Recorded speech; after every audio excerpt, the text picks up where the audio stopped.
Ladies and gentlemen, welcome to Lockbox Live with your host, the Ghost Scientist. Join in our exciting conversations that are educational, informative, and oftentimes entertaining. So without further ado, this is Lockbox Live. Thank you for joining in at Lockbox Live here on LOP Radio. We appreciate all you guys tuning in and all the listeners and members of Lunatic Outpost for joining us today. And today's program and show is going to be about the Dulce, New Mexico incident, specifically the base itself, the happenings that took place in 1979 between the battle between supposed hominoids, ourselves, humans, and different factions and species of supposed extraterrestrials, with our panel of guests being Luke, Tiny, Scarlette, Kentucky, and myself. So we're going to launch off today's program with Cool Hand Luke. And Luke, go ahead and present your information for the show, and we'll get this thing kick-started. And here you go, Luke. Kick it off. Well, thank you, Mr. Ghost Scientist. They'll say it has to be one of my favorite conspiracies of all times, because the mystery surrounding it and the levels of insanity it ensues. Start out with, Dulce is in New Mexico, a small town named Dulce, obviously, in a mountainous, hilly region in the desert area. It is known for massive UFO sightings around the base, as well as animal mutilations, as well as some human mutilations too, the story goes. The base was built in the 1950s through, some people say, nuclear-powered tunneling equipment. Other people say through nuclear explosions they caverned out the base, which goes supposedly 7 levels deep, if not deeper, and is also known as a hub for other bases connected through tube trains, which can get you there within a matter of minutes through technology not of this world. And we'll also be discussing the famous Phil Snyder, who was part of the base, and he was also part of the black projects of the government for 17 years, if not more. He had a level 3 security clearance, and he was in the famous Dulce Wars, which some say were caused by when a security team was digging around and they actually broke into an alien tunnel, and the security guard freaked out and shot at some aliens, and a massive firefight ensued with 60 to 80 special trained forces were killed in that, and only 2 alien creatures were killed in that fight. And Phil Snyder also has proof that he was in that fight through scars on his chest and various burn marks, and is missing a few fingers from that. Very interesting individual we'll dig deeper into. I'd like to go into the various levels of the base next we'll be covering, which is where the biggest mystery of them all is, and some of the stuff we're going to say to you is probably going to blow your mind, to be honest. The Dulce base is supposedly as big as the city of Manhattan, a very huge base, goes 7 levels deep, and each level gets more mysterious as the one before it. Supposedly from levels 1 through 3 are the offices and the storage space for the human population of the base, as well as the landing pads for various secret aircrafts and possible UFOs. Now it's getting more freakier on the 4th level, which is known for the experiments on dream manipulation, hypnosis, telepathy, and mind control, as well as remote viewing. And then, as you go down to the 4th level, it's supposedly where the aliens are, which consists of the alien greys and the reptilians, in which the reptilians are in charge of it. And the whole base is due to an agreement with the aliens for technology. In return, we give them humans, and they let them mutilate cows and various animals. And the 5th level, something like a science fiction horror movie, vats full of human body parts for genetic experiments, and some say for a food source too. And then a level below that is called Nightmare Hall. This is the one that will blow your mind, where they have human beings who are in cages for whatever experiments aliens we wish to do upon them, as well as humans. And many people say all amazing people that turn out throughout the years, you see on milk cartons, end up here throughout the years, never to be found again. And then, also on Nightmare Hall, you have experiments that go on with crossbreeding of human and alien DNA, as well as human and animal DNA. Kind of like a Dr. Monroe horror film, basically. Yeah, I kid you not. And the 7th level, which is probably the most bizarre one of all, is the cold storage of thousands of human beings and aliens too, for which could be for experiments, food source, as well as other horrific things that are being done. And the thing is, I want to touch upon too, though, during this whole interview, is the base itself. If it is 7 levels deep and as big as Manhattan, you think somebody would have noticed some equipment being moved back and forth, maybe some vibrations, maybe mysterious hums in the area.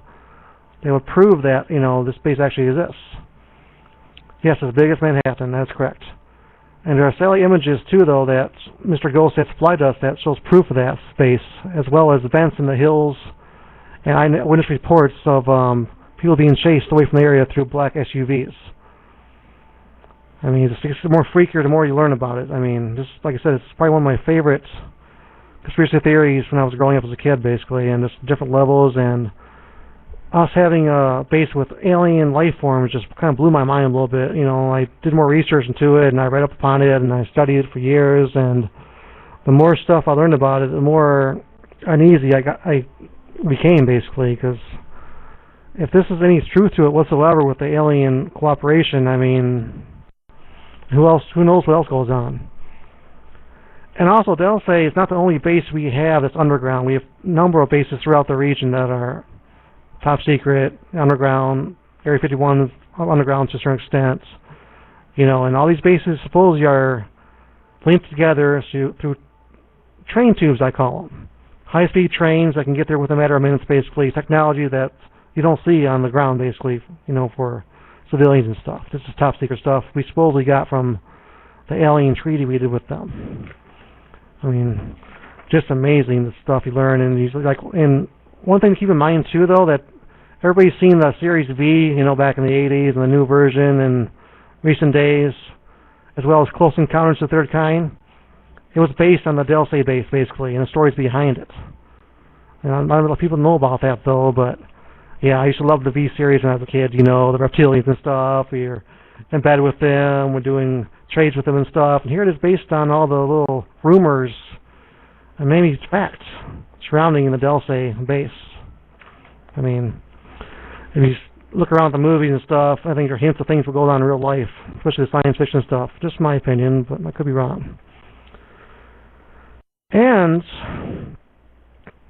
one thing to keep in mind, too, though, is that a lot of this area where the base is at is also cordoned off, and it's no trespassing, government, land, whatever, and you can't get past that area. And if you do, you get, detained more or less and questioned. Kind of like with the Area 51 base, same thing, basically. So, in my opinion, I think there's something to this, and we're going to divulge that with a roundtable group, about the different levels, Bill Snyder, whether or not there's any truth to this, and there's any proof, too. I mean, people want, we hear this outlandish story, we're working with aliens, and we have a base with them. Well, people are going to say, we want the proof, anyone can make up a story, and we're going to give you this proof during the show. And at this point, I'm going to turn it back over to my esteemed colleague, Ghost. Thank you for the introduction. I appreciate it.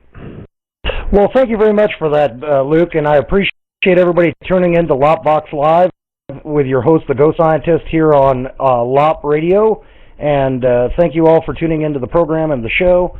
And today's panel and discussion for the show is about the Dulce, New Mexico incident, or base war incident that took place in '79, along with information pertaining directly to the base itself. And my panel of guests for the show today will be, of course, Luke, Cool Hand Luke, Scarlette, Tiny, Don Limpio, Luke himself, Kentucky, and myself. And I'd like to ask Luke a question that the listeners might actually be interested in knowing. So, Luke, what exactly got you, what was the first thing that came about, or what was the first thing you read, or the first thing you watched, or what was something that made you interested specifically in this Dulce, New Mexico incident? Thank you. Real good question. Now, I'll give you a little background, too. When I was a kid, basically, I had a neighbor that supposedly his kid worked for Area 51 in the military, basically, and he asked him one time, I heard all these rumors and crap about Area 51. Can you tell me something about that? And he got really quiet. And he looked at him and said, I will tell you one thing and one thing only. I'll never say anything about this again. Look up in the sky sometime at night and just believe there's something else out there. And he never brought it up again. And when I heard that, I kind of did, a little searching and stuff, Area 51, and I came up with the Dulce incident, basically, and the Dulce wars, the Dulce base and stuff like that, and then just got into it, man. It just intrigued me. It's like, wow, we have these underground bases, it doesn't surprise me military-wise, but we're with them, with alien creatures, basically. Supposedly we have a treaty with them, It's kind of blew my mind as a kid, basically, and I was just intrigued by it, basically, and the more I got into it, the deeper I got, the more I thought there was something to it, basically. I mean, not all of it's true, though, but with all the proof I've seen and stuff, and all the stuff I read, I do believe there's something to it, to be honest. Well, and there's a lot of information that's come out since the time period that this took place, along with, when Phil Schneider himself went on lecture tour and spoke about the incident directly and about some of the details, alleged details of the actual events that took place at Dulce. And so I'm gonna throw this off to our panel of guests, and I'm gonna start with Don Limpio, who is joining us today on our panel for the Dulce, New Mexico incident. Also, before I hand this off to Don, I would like to let all of our listeners know here at LOP Radio, we're going to be taking questions and answers at the end of the show.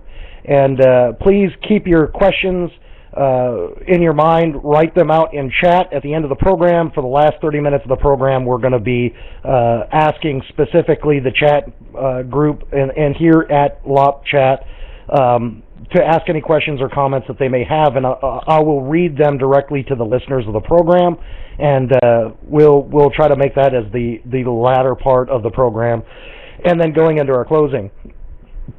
So Don Limpio, you're joining us today here on the Dulce, New Mexico incident that took place in 1979 about the base itself at there at Dulce, New Mexico. So give us your take on this incident that took place, or your comments or your commentary about the incident itself.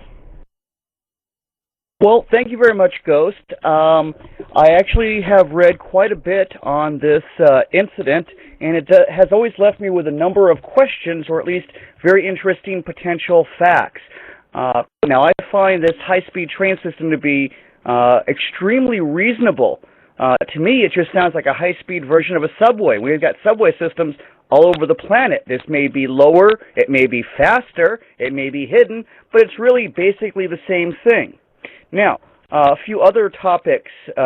One big thing, how do we prove that an incident there really happened? And there's one thing. Now, I've read about this fight in which we lost between 40 and 60 Special Forces men, and supposedly the aliens only lost 1 or 2. But I also read that we acquired one of their weapons in this battle, taken from the dead aliens' hands. That seems to me it would be wonderful proof that this actually happened. Now, of course, like anything alien, the government is going to deny it completely, but that sort of particle beam weapon, or beam weapon, as it might be called, certainly would be very good proof. Now, there's a lot of other things that are happening down there that are certainly highly questionable at best. One of the most disturbing that I have read has to do with how these aliens feed, and it's radically different than how any creature on this planet feeds. From what I've read, the way they're supposed to feed is they submerge themselves in a tank of parts, human parts, and they absorb specific enzymes and things which there's only small amounts in human bodies. That's why the vats must be huge and have huge amounts of human parts in them. They absorb it through the sides, this enzyme, and that is how they eat. They do not consume things as we think of through a mouth and eat in a conventional manner. Now, these are certainly very interesting aspects of the base, and as far as going underground, all kinds of countries are building bases underground. Even Iran is building underground facilities for their uranium and bomb enrichment and nuclear bomb programs. So it does not seem unreasonable that the U.S. has been doing that for years and years and would be able to go quite deep without a whole lot of people knowing. So I put forth to you, Don, I put forth to you the same exact question that I put forth to Luke, which is what specifically got you interested in the Dulce incident itself? Like, was there a specific article you read or a video that you watched or a show that you watched or anything along that lines that made you interested in this specific incident? Well, at the risk of sounding funny, all the above. See, I'd read about aliens and all kinds of stuff of that nature, and then I just ran across this article, rather lengthy, on the Dulce battle that went on between us and aliens, and that, of course, immediately piqued my interest, and I started searching the internet for any piece of information on this that I could find, because, wow, a battle between humans and aliens certainly would answer the question, do aliens exist and are they down here? And that's what really brought me my interest into the subject. And doing this research that you did or you got into, did you find anything that, I mean, do you have an opinion? Do you think that this incident was, completely contrived, not only from the Phil Schneider information that Phil put out himself, or do you think that there was some information or data that you found that gave credence to the incident itself that made you keep looking into it or keep doing research into it? Well, this is not a good answer because it's not definitive, but when I first read about the Dulce base and the battle that happened there, it just struck a chord inside of me that this is important. This is something I need to learn more about. I mean, beyond the fact that, it mentions aliens and weapons and technology, which, of course, are extremely interesting to me, but there was just something about it that just grabbed me and wouldn't let go, and I felt this need to do more and more research to find out what actually is going on. And like in any big event, there is truth and there is non-truth, and they're completely intermixed, and half the time it's done for reasons that we don't actually know. The truth gets out, but then you can go ahead and make it to an extreme point so it's much less believable, and try to launch other information to further discredit it. Now, the more things tend to get discredited in a strong-arm kind of way, the less I believe in it. So, thank you again, folks, for joining in to Lockbox Live. This is your host, the Ghost Scientist. Today's program and panel of guests is about the Dulce, New Mexico incident. Cool Hand Luke wrote a post on Lunatic Outpost about making this the show discussion for the day. Our panel of guests today is Scarlette, Tiny, Don Limpio, Luke, Kentucky, and myself. And the discussion, of course, is about the Dulce, New Mexico incident that took place in 1979. You're welcome to join in on our program and on our Lockbox Live program by putting your questions inside the chat window. I will be happy to read them directly to our panel of guests. And, of course, then the panel will be open to be able to answer those questions for you. So let's continue on with this. I'd like to turn this over to our other panel member, Scarlette.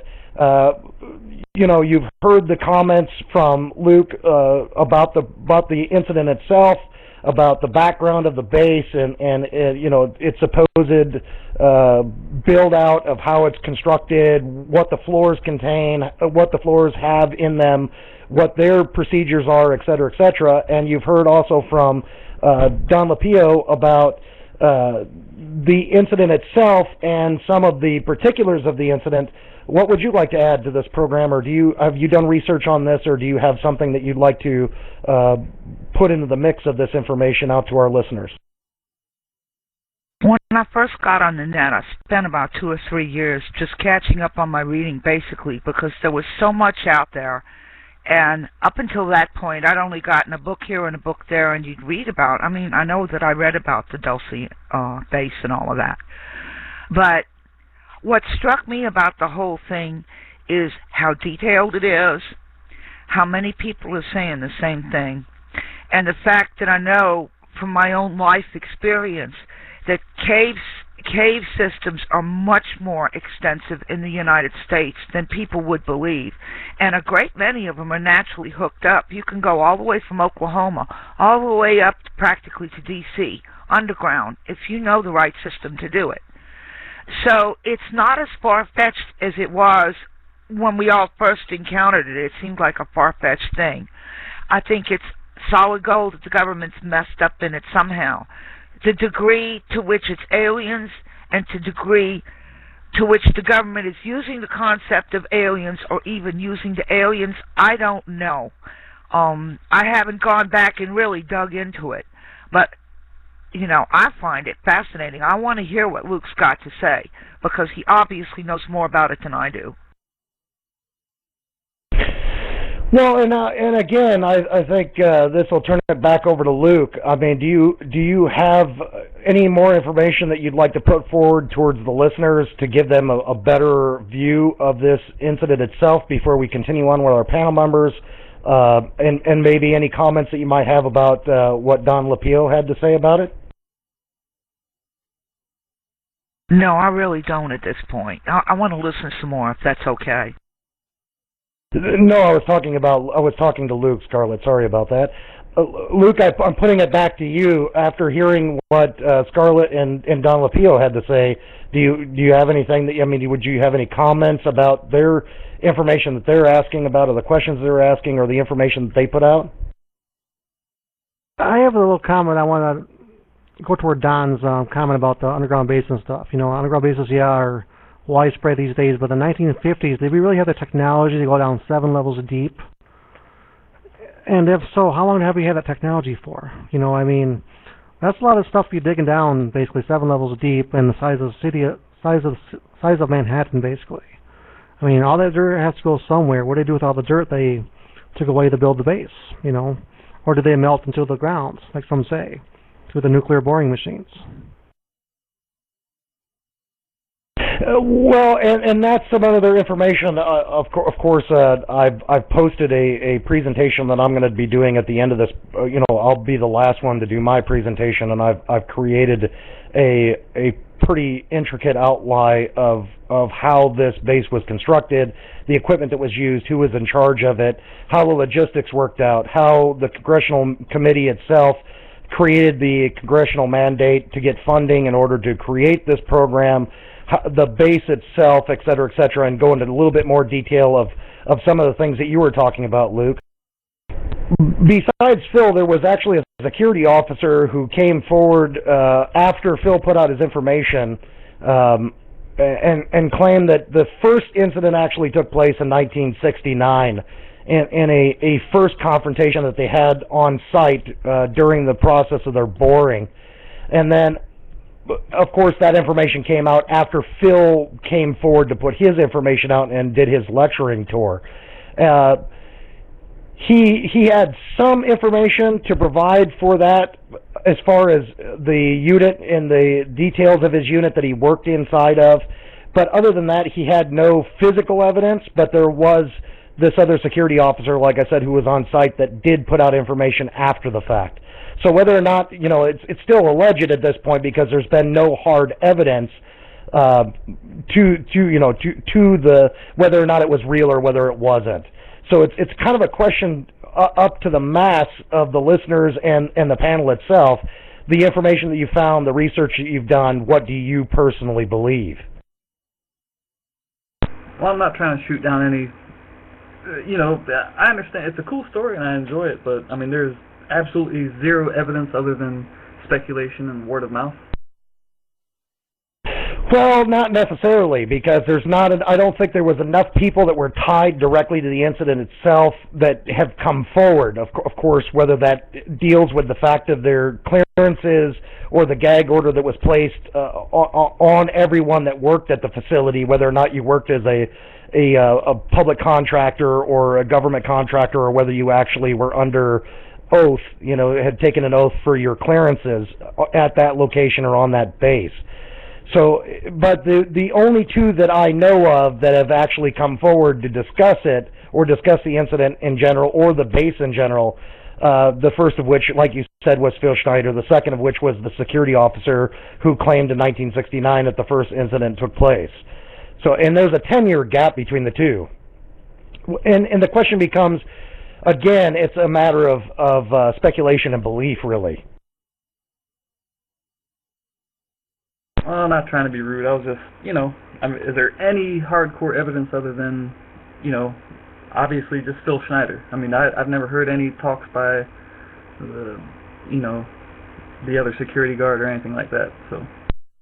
Well, I don't want to get into my details of the presentation that I'm going to give at the end, but yes, there is. There's actually quite a bit of real hard facts and evidence that come forward that lay claim to some of the claims that Phil Schneider made, and also some of the claims that the first security officer made. But I'll get into that later on in the program.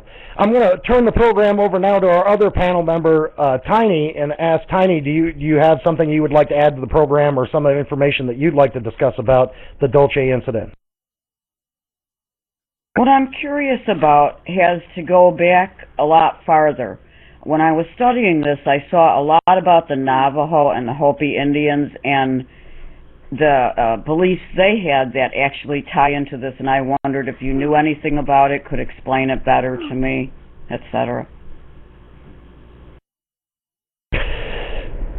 Well, some of the information that I've uncovered with doing research on this specific incident, and I'm a little biased in this position because Phil was actually a personal friend of mine when he was still alive before his murder, and I've had lots of conversations with Phil prior to his passing, and some of the things he was discussing was just like you said, that there were tie-ins. The reason for the location being chosen to begin with actually goes back to 1953, when they decided to actually build the first technology. And again, I don't want to put too much information out there, but the first technology, or the first boring machine, the TBE tunnel boring equipment that was designed, was first built in 1953.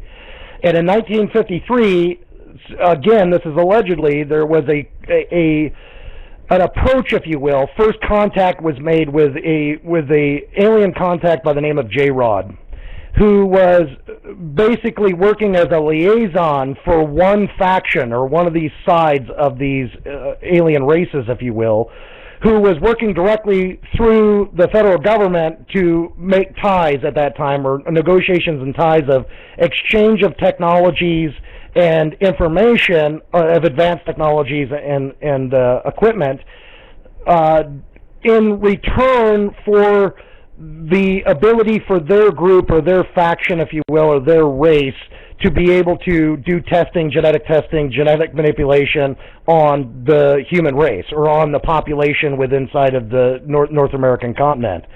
And the location was specifically chosen by J-Rod for this base's build-out, and of course this goes back to speculation. This is from the deep research done on this particular base. As far as the reason for the build-out of the location is that there were ties directly to the Native American cultures that lived in North America, due to the fact that one of their origin stories pertained to the fact that the Native Americans came from underground, or were direct descendants from the Lemurians. And according to the Native American culture, Lemuria was where this culture of Lemuria is where all their technologies and intelligences came from. And this specific location, Dulce location, was tied into an underground cavern system, or tunnel system, that was an entranceway directly into this underground facility, or underground world, if you will. So, it becomes speculation, but you have to follow the trail of information. And one of those things is that they felt that from their origin story, that the Native Americans came from this genetic experimentation, that the first genetic experimentation, if you will, that these creatures or races were doing on hominoids on the surface. And they took them underground to genetically splice these two species together, trying to create a vessel, if you will. And that was the specific. So that ties into the Native American side of this, or the Native American culture side of this, being that that was the reason for the picking of the base to begin with.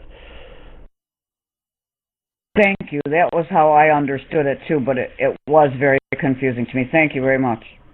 No, I mean, that's exactly, and there's actually an interview, there was an interview that was done between J-Rod and a BBC reporter who became anonymous. He basically is an anonymous person because no one knows who actually did the recording. But there was a recording that went around the internet, and if you can do research on it, I don't know if it's still around or not. This was probably about 10 years ago. J-Rod put out a voice recording. Supposedly, this reporter from the BBC recorded an interview with J-Rod, and he discusses the exact ties between the Native American culture, Lemuria, and these ties to these entities who supposedly were doing genetic manipulation and cross-breeding or cross-hybridization of the two species in order to create a vessel for them.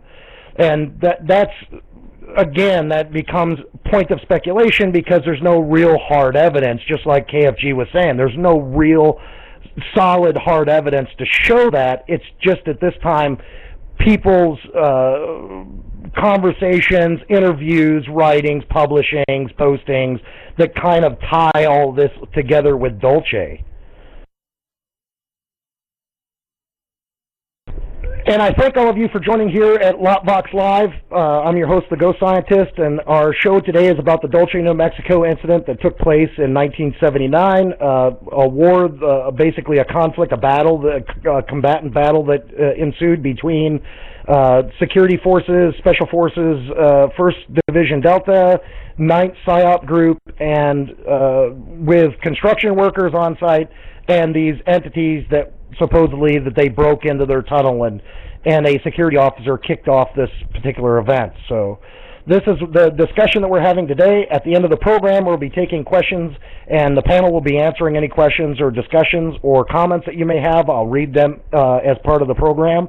I'll read them out of chat if you would like to write them in chat, or if you'd like to get on the post on LOP at Lunatic Outpost, the topic discussion that's posted on the forum site. And I'll read your questions from there. And I'm going to turn this now over to back over to Luke to see if any information or anything else that he would like to add to the discussion before I do the presentation. And if we have anybody else that would like to become part of the panel at this time, please type in the chat window, and I will try to get you on the program. I have nothing at this time. Go ahead and go on with your presentation, please. Thank you. So at this time, what I'm going to do is we're at the bottom of the hour. We still have about an hour and 30 minutes left of the program, and I'm going to take a little bit of time here. I had direct ties directly to this particular one. People ask, like, what was your interest? How did you get interested in the Dulce incident? How I got interested in the Dulce incident is that one time I was a lecturer. I went on the road and started talking about some incidents that took place in my career. And I was up in New York State, upstate New York, just outside of Dansville, and ended up going into Denny's. Sat down at a Denny's, was having breakfast. It was like 1:30, 2 o'clock in the morning. Was having breakfast there. Met with this gentleman who was doing a talk or a lecture. I saw that he was reading this book on the project, on one of the projects that I had worked on. Got in a conversation about it. He and I kicked off this discussion, and he actually brought up this Dulce incident and discussed, was asking me my opinion of what I thought about the Dulce incident itself, what I thought about the details that he gave, and then he asked me if I'd like to be introduced to the gentleman who actually was discussing this particular incident that took place. And of course, being involved in CT and programs and all this kind of things, I said, sure, I would definitely like to meet this person. So I was taken over to a hotel, walked in a hotel room, met this guy who was, I'd say in his mid to late 50s at that time. Didn't know who he was. Went to shake his hand, noticed that he had fingers missing off his hand, and he was really scarred up and burned on one side. Sat down with him, started having this conversation, and got introduced to Phil Schneider.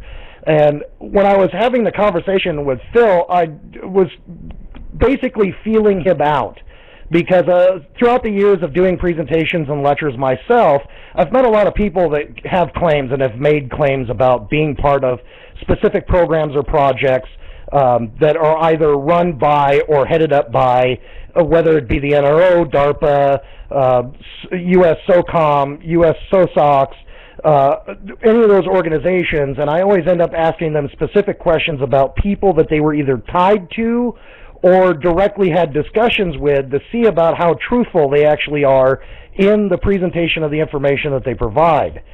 And what I did was, after having this conversation, and I corresponded back and forth with the man for about, 3.5, 4 years roughly, before the incident took place that actually ended his demise. The man was murdered. Phil Schneider, that is, was murdered.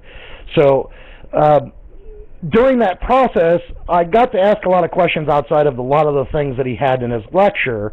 And some of the specifics I was asking was, when people hear about an incident like this, when people read this story or they hear about this story or somebody gives information about this specific story, they tend to ask very vague questions as far as, like, how does the base work? What is the base?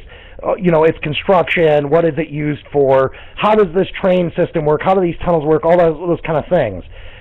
But they really don't get down to specifics. And some of the specifics that I'm talking about is, who is directly in charge of you? Like, if you worked at this specific base and you were part of this specific government contractor, what individual tied you to this specific project? How were you specifically chosen to work on this specific location, and in what aspect of that job did you have? And so I tend to ask specific questions as far as the people that pertain to the actual project, because you can track them. You can go back to financing and find out whether or not the DOD, Department of Defense, the DOE with the Department of Energy, NRO, National Reconnaissance Officer, DARPA, had some ties to that specific contractor, whether that be KBR, whether it be Bechtel, whoever happens to be the contractor that got part of that position. And in doing that, specific questions that I was asking him that pertain to some of the information that I already had, people that I had worked with in the past, or people that I had ties to in the past, that could clarify some of the information that the man had. And at this time, I'm going to put up a link. If you're tuning into Lockbox Live Radio now with the Dulce, New Mexico incident, I'm going to put in a link in the chat window to a slideshow presentation that I put together that directly pertains to the Dulce incident itself, and I'm going to do it page for page. I ask that everybody keep their questions at hand and wait till the presentation is over. I'll be happy to answer any of those questions that you have, or say any of the comments that get written into chat live over the air, as long as they pertain to the show, of course. And I thank all of you for tuning in here at LOP Radio and LOPbox Live with your host, the Ghost Scientist. So I'm going to start out the presentation from page 1 of this presentation, that's specifically going to talk about DUMBs themselves, which is Deep Underground Military Bases. Deep military underground bases, the formulation of which and the organizations who are in charge of these specific locations are the ACIO, the NRO, and the security staffing of those specific locations, which is the 1st Special Forces Operations Division Delta, 9th PSYOP Battalion. That's the security forces that are talked about, that Phil talked about, and other security forces that were talked about at the actual incident that took place. For those of you who don't know who the ACIO is, the ACIO is the formalization of an organization that went worldwide, headed up by Henry Kissinger. This was starting back in about 1943-44. It's still up for debate when the actual organization was officially formed.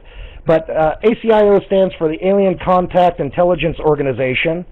And everybody inside the ACIO itself, there's roughly about 25 to 28 members, depending on who you talk to, have cosmic security clearance. Now, there's 38 levels of top secret clearance above top secret, and it's really not above top secret when you hear somebody say that, when they say, I held above top secret clearance, because it doesn't, it really is not above top secret. It's a completely separate security profile that is given to you, whether that's special operations security clearances or whether that's separated program security clearances. That's what you're actually getting. That's the levels, when they talk about a specific level, that's the level that they're talking about, not from an actual agency, whether that be the DoD or directly from the DARPA organization or from NRO itself. In this, the NRO, you'll hear me say NRO quite a lot, which is the National Reconnaissance Office, SCI, which is a special compartmental intelligence agency. Most of the individuals that work with inside of NRO at the higher echelon carry a Q clearance. Now, cosmic clearance is the top of that clearance division. Q clearance is one division under that. Then you have the 1st Special Forces Division Delta 9th PSYOP Battalion Group, which is the security personnel for the Special Forces Projects and the Programs Division. And that's directly, their security clearance is called Special Security Clearance, or SSC, and it's -Zebra. That's the clearance that they're given, or the definition in which they're given is definition Zebra. And Zebra is a card. It's a swipe card, and the reason why it got given the name Zebra clearance was because the manufacturer of the machine that actually reads the card, the name of the company is Zebra, and the card itself is white with black stripes across it. So in that, the director, the main man in charge, a lot of the times when you hear people talking about they or who they is, this gentleman that I'm going to talk about next, and I will talk about in detail at the end of this specific slideshow, the gentleman who is in charge of this is Major General G.B. Green, Jr. He's the commander in charge of all operations and special projects. He was the leader and head of the ACIO, direct subordinate to Henry Kissinger himself. Underneath him, his direct subordinates would be Lieutenant Colonel Bruce Leahy, who was the CEO in charge of the operations of 1st Special Forces Division Delta 9th PSYOP, and Major Travis McCracken, who's also is the commander of that specific division.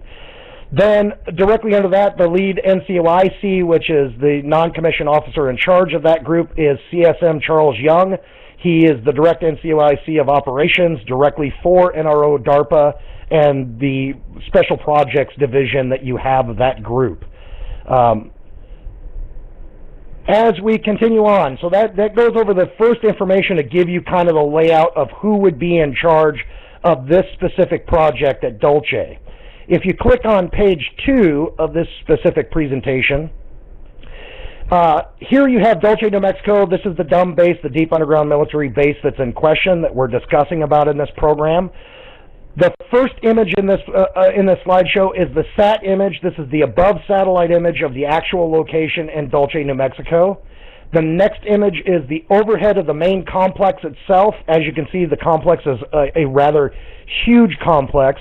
And if you're looking at the image in question in the slideshow, I would like to point out to your upper northeastern quadrant, there is a long line, a perfect elongated line.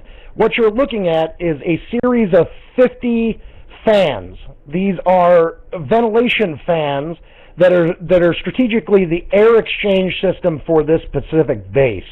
And these fans that are actually on the ground are rather large. These things are huge. And the exchange of air, so to see this, that there's a ventilation system that actually goes down on the ground, and if you look directly behind the location, which would be directly to your east on the image, there is another large field of ventilation system or ventilation shafts.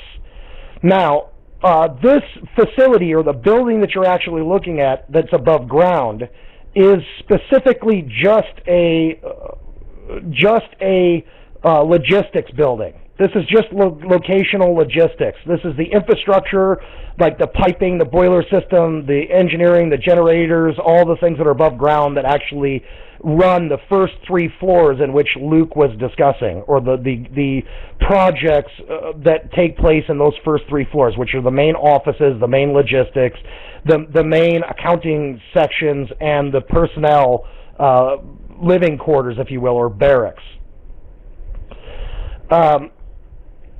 The next image that you see, this actual is the main entrance. So there is no entrance from this center building that's in the image to actually get into the base. This is not, there's no, even the elevator system that's in this only goes 3 floors underground. It does actually not go beyond that 3rd level from that main construct or from the main building infrastructure itself.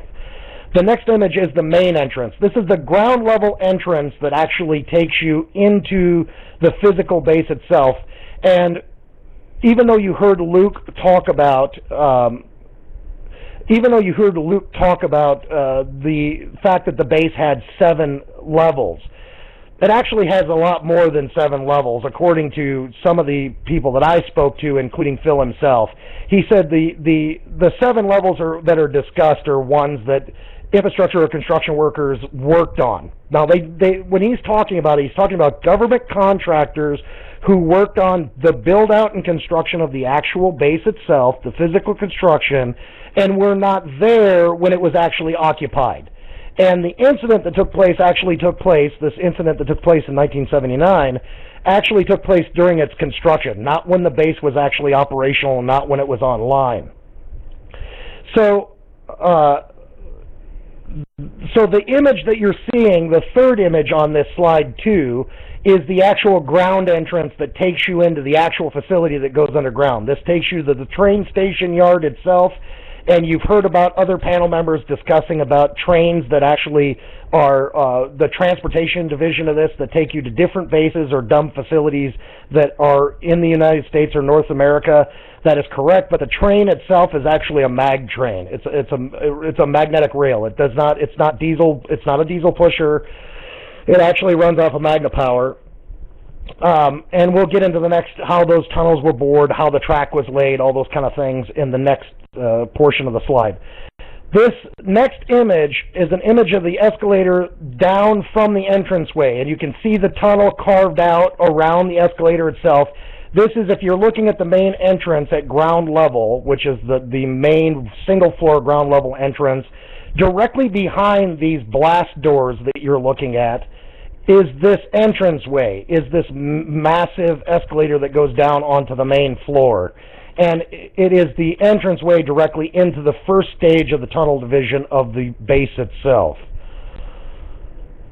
To continue on, now you've heard some people discuss about these tunnels and the size of the tunnels, the scope of the tunnels, how these tunnels are constructed, how they were built, how they were created for not only the transportation but actually to house and contain some of these facilities that we would work at, or that hominoids and these other entities would work at in between on these projects that, of course, that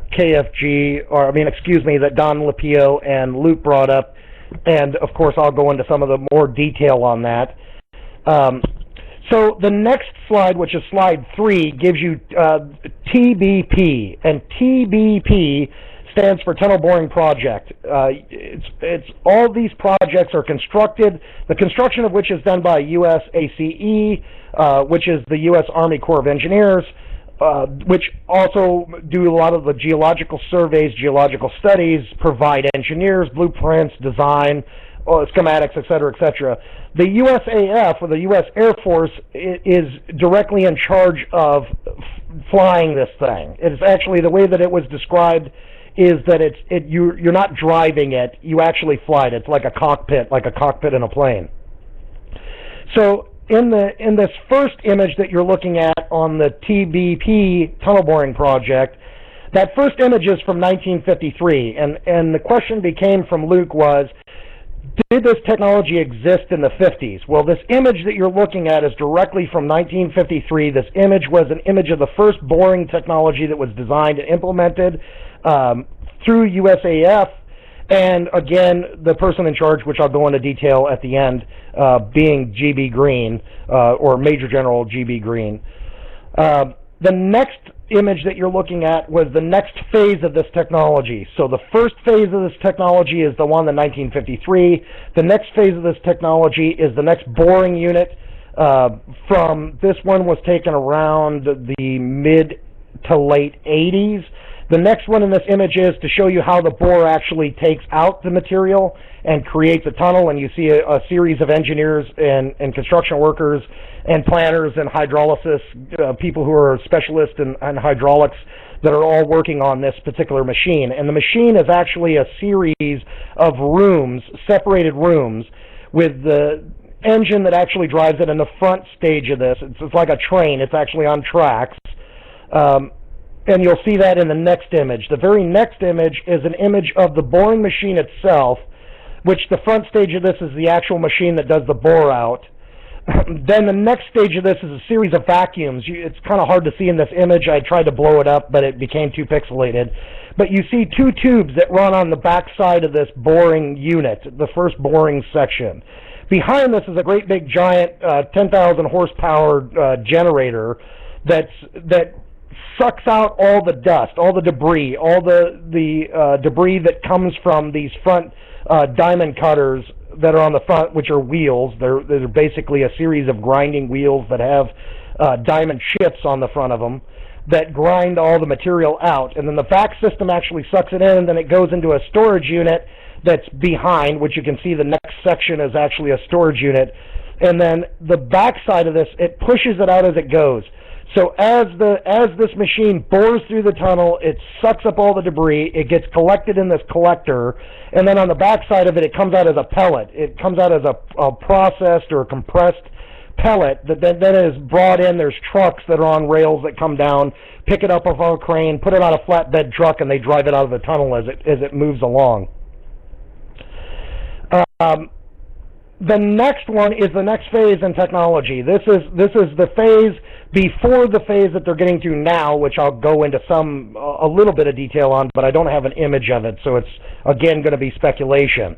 But this particular machine that you're looking at is the next stage of boring technology. This is the front head, the bore head itself, and this shows you basically an evolution of the technology, if you will, from the starting of 1953 all the way through 2012, which is when this image of the next bore head was taken. Now, to continue on with the technology, I have ties to some individuals that used to be part of NASA, one of them, which is Dr. Doug Anderson, who gave up his position as head of research and development for NASA's U.S. Robotics Division. He'd been in position for 45 years. He left about 2.5, 3 years ago now. After the new regime took over in the government, Doug left. And I had a conversation with him and asked him, so where are we at with this specific technology? And what he told me is that they're currently, the new design for this bore head is not using a grind out position because they have to then take these pellets, these compressed pellets that come out the backside of the boring machine itself, and they have to store them, or they break them down into like a grinder, if you will, or a chipper that then basically spreads it out over the area. So they just build the ground or build the surface around where these locations are, and they just continuously keep on building them up, like if you were doing strip mining or if you were strip core mining in like a copper mine style. What he told me was specifically that the new head that's on the front of this is thorium reaction, that it's a thorium reactor plasma reaction that takes place in the front of this. It's a fusion reaction that gets super hot, and instead of them actually sucking it out in a vac, the thorium reaction that takes place in the front is at about roughly 15,000 Fahrenheit, 9 to 15,000 Fahrenheit, it disassociates the rock in front of it that then becomes an ash, and it's easier to vac up, and then they get it off the location through bagging. There's basically a giant bagging system that's outside of it that sucks it all up, and then they then disperse it out over the ground through either water irrigation or through some form of spreader. And I don't know exactly what that technology is, so it'll be just speculation. Okay, now the question becomes: do these organizations or these specific organizations exist? Are they shown? Well, as you can imagine, because these are black group operations, and because they are black group operations, they don't really have a lot of information that you can get. It's hard evidence or data that you can gain from either doing Freedom of Information Act with the federal government or trying to get information directly from your senator or congressman. And so one thing that you will always find with these types of organizations, one thing that you will always find is something very, very interesting, which is, I don't know what their infatuation is with patches, but these groups, these specific groups being the ACIO and also NRO, DARPA, SOCOM, SOSCOM, USA, SOC, all these groups, they love their patches. And one of the things that the patches do is, if you're wearing these specific patches, or have one of these specific patches, which could only come from your direct CO or commander that's in charge of the operation, or directly from your contracting agent who's in charge of the operation, is you have to have one of these patches on your clothing or visibly seen along with your identification card or your swipe card, which doesn't have your picture of any information on it. It's just simply a magnet strip and a blank card that comes directly, that gets read by the Zebra machine. They love their patches, so you can follow the patch trail, if you will. You can follow the patch trail to these specific organizations, and these patches that exist for these specific organizations. So what I did was, I put together a U.S. government project patches page, if you will, that outlines the patches directly from the NRO, DARPA, and USA SOC, along with the unit patches themselves, like the specific unit patches that these groups, or if you're part of a specific division, this would be the patch that would be worn on your right shoulder and would be displayed so that people would actually know what division or what group or what compartmentalized division that you happen to be in at the time. And you can see from the first images, it gives you a complete breakdown of those patches itself. Then I pulled out basically 6 of the most important that I would like to go in a little bit more detail. This first patch that you're looking at, the first patch outside of the one that has all of them listed, is a lifetime of silence behind the green door. This patch is the ACIO patch, and several people have discussed or talked about this specific patch, whether it be through lectures or something that you've read about, or something that somebody's made a comment about. That's the specific patch that they're talking about. Like, they would say, oh, I saw, there's the individuals who work with inside of ACIO have this specific patch that they wear on the uniform, and this is the patch that they're actually talking about. The next one is the NRO itself, or the NROC, which is the National Reconnaissance Operations Center. And I'm not going to try to get into too much detail about the design, because I'm sure that all of you who are into CT or are into conspiracy theories or talk about conspiracy theories or have read or done research on these types of operations, I'm sure you could figure out the design of the actual patch itself. But, okay, and the next one underneath that, this one is the one that is important. The one with that shows it's a black patch with a dragon that's behind the planet Earth, a red swooping arrow that goes across the front of the planet, a series of 6 stars with 5 of them that are put together and 1 that is separated. Now that's important. These stars that are actually on this patch, the grouping of the 5 stars that are on the patch represent the main organizations or the main groups that do all the work. that actually are the operations or compartmental arm of that group. The single star that you see is the representation of the ACIO. That single star is the ACIO. They're above all the other groups. They oversee all the other groups, and they oversee all of these other projects. This next patch is the patch of that is the security team or security forces that are directly tied to this group or that do all the security on the ground. These are security for all of the forces and the operationals people, the people that work from liaisons between NRO. These are people who are non-military personnel. These security forces are military, and they are part of 1st Special Forces Division Delta, 9th PSYOP Group. And it's interesting because this specific patch, I'll just point to one thing, which is you see in the patch, you see an eagle that is a representation of the actual Delta operator himself, and then his arm clenched around what appears to be a reptile, or a snake, a venomous snake with fangs and a red tongue.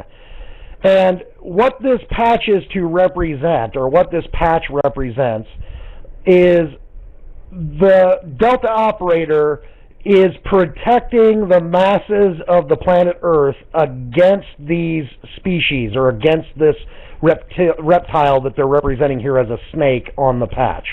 So that's the only thing I'll say about that specific patch. This next patch is the patch. This is the last patch, and I took this picture so that you guys could see what this patch series looked like. This is the last patch that I wore on uniform. This is from 1st Special Forces Division Delta 9th PSYOP Group, and this is the final patch. And the patch that's at the bottom of this, after the representation of the NRO badge, the flag, this is the NRO flag that's at the top. At the bottom is the actual division flag, the battalion itself, the group itself.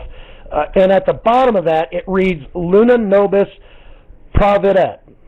Okay, and what that stands for is the moon provides for us. That's what the representation of what that badge reads. The moon provides for us. And that's very important, by the way, and I'll get into that in some other program that we'll do about lunar information on the moon. And then the last badge of this is the Cosmic badge. This is the Cosmic ACIO patch that's given to all of the ACIO members, which is the 25 to 28 members of the ACIO, who shows that they are the ones that are completely in charge of this, and you can make of that patch what you will. My final part of this presentation and the slideshow for our program today on Lopbox Live here about the Dulce, New Mexico incident with your host, the Ghost Scientist, is I would like to cover the man who was put in charge of all of this. People talk about, well, there's got to be somebody in charge. There has to be somebody directly tied to this specific project or these specific projects, and there is.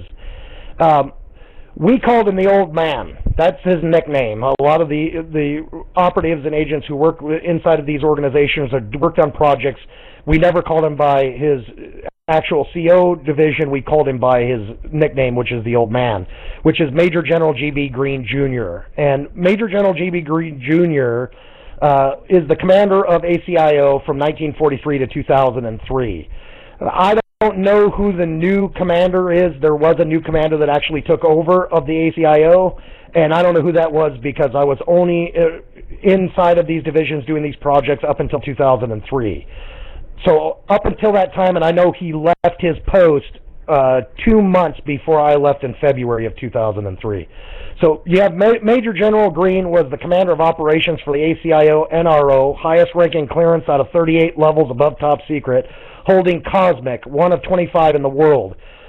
I say 25 in the world because we know there's 25, but it's speculated that there is actually 3 above these 25, and no one really knows who these 3 individuals actually are, at least no one that I've ever spoken to or any information that I've ever found out about it.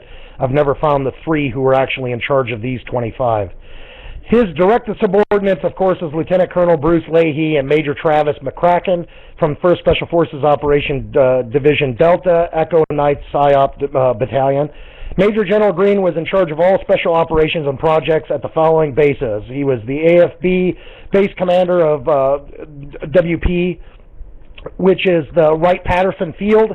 He is also in charge of S1 through S7 from that time period. He also was in charge of Dulce, New Mexico, Tonopah, Nevada, the Pony Ranch, Sandia, and Hobbs, New Mexico base. And I also, through another individual, through another operative, said that he was also in charge of the one that's called the Castle, or a base that's nicknamed, a dumb facility that's nicknamed the Castle, which is in upstate New York near Dansville. So that ends the presentation as far as like direct information. All of these other things were kind of speculation, and I wanted to put forth direct evidence that laid directly to this specific base, some of the individuals, some of the technology that is being discussed, and of course going everything else beyond this. Everything, that's just the hard evidence that can be put forth. Again, it becomes speculation because there's no hard evidence directly from Congress where you can get a congressional mandate or some form of data or that came directly from Congress directly to these, because they're all part of black bag operations or black project operations. Direct physical evidence that can be put forth to this. And I'd like to turn it back towards the panel now after the discussion, and then as soon as the panel gets done asking any questions or comments that they may have, then I'm going to turn it over to the chat audience and the listeners here at LOPVox Live and at LOP Radio, and I'll take some of the comments and questions from the post, from the pin post that's actually on the forum, if there are any. So I'm going to turn this now back over to Luke. And ask Luke, do you have any questions or comments that you'd like to make after the presentation? I have a question I'd like to ask you, and it would be, is this base still operational, and are they still doing experiments there, or did it move elsewhere? As far as I know, and this goes back to Project Calypso, its beginnings, Project Calypso is the main project. The continuation project is actually called Project Calypso. There's other compartmentalized projects that are attached to Project Calypso, but Project Calypso gets moved. And this Project Calypso was at Dulce and now has moved out of Dulce. And I'm not exactly sure because I got out of the loop in 2003, so it's been quite a while since then, of course, as you know, I mean, we're talking about almost 10 years now since I've been out of the loop. I'm not exactly sure where that project has moved to. I know that Dulce is still in use and still in operation as far as a dumb facility is concerned. But what its aspects in the operation of Calypso is, I have no idea. I don't know. And I haven't spoken to anybody that's been part of the projects or part of the program that has said that Dulce is still in use. My second question is, if all these genetic experiments are true, on the lower levels, what are they trying to accomplish? Well, according to J-Rod, the reason for these particular experimentations that you're talking about, the genetic experimentations of this hybridization between hominoid or humans and their species, is they are not a physical entity. They are energy, like intelligent lightning, if you will, and the amount of energy in which they emit is so great that it disassociates organic material. So because it disassociates this organic material, they have these automatons, which are these suits that people discuss about being grays, or the grays, if you will. The grays are actually an automaton, a suit that they wear that contains them in their form, because they're light energies. They don't have a physical form, if you will. This is not from me. This is directly from J-Rod's own words.